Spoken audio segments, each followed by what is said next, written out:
Hey my little ones, happy Wednesday. It's another beautiful day in language arts. All right, bam! Third quarter, we are in full FSA mode. We created our own FSA folders, like this is John's. Everybody's got their own. They are being filled with puzzle pieces, I call them, because the FSA is basically a puzzle. You gotta put the pieces together, and I'm giving you all the pieces in different colors. For example, here's the rubrics, boom. Here is the sentence starters and transitional words, boom. I'm giving you everything you need. All you've got to do is put it together and pay attention when I go over it. And we're practicing. I believe in going deep and starting from a good foundation. So today and yesterday, I'm having you write about your writing experiences. Like, where are you with your writing? What did you learn in 5th grade? How were you taught to write in 5th grade? How do you feel about all the things that I've been teaching you in 6th grade? How do you feel about the FSA overall? I really believe in going deep, because once we get all that on the table, we can talk about what you need to know for 6th grade without anything clouding your vision. You can focus and do what you need to do for 6th grade. Remember, the scores kind of rise. You have to really, you have to be smart. You have to move it up. Because if you get the same score you got in 5th grade, and we talked about this, and I showed you this, and your parents signed on this, if you get the same score you did in 5th grade, you go down a level, and we don't want that.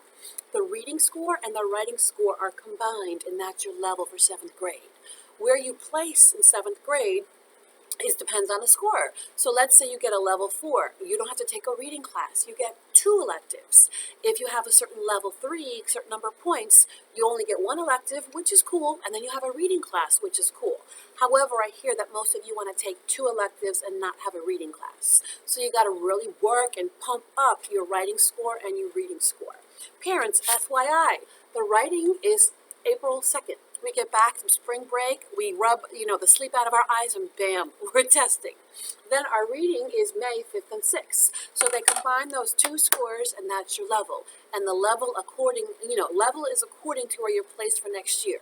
They ask the teachers, they look at your work, but your testing definitely, it is what it is. That's what the Broward County wants, so that's what we do. So your level is important because it depends where you're placed for next year. Okay, so we do our best. I'm really proud of you. You're working hard. You're paying attention. I need some of you to come to class with paper. It's hard to write an essay with no paper. I'm supplying the pens. Come to class with paper, please. All right, my little ones, you're always asking for extra credit, so we're also doing a lot of reading in class. We have a new software called Bean Stack.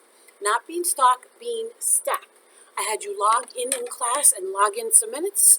Every month, at the end of the month, when the library director gives me the list, my top 5 students in each class, so that's 30 students, will be getting extra credit, because I love helping you out. I'm here for you. All right, my little ones, let's make it a great day. Come to class ready so we have a great day. If you're always ready, you never have to get ready. Parents, reach out to me if you need anything. I'm always here for you guys. See ya.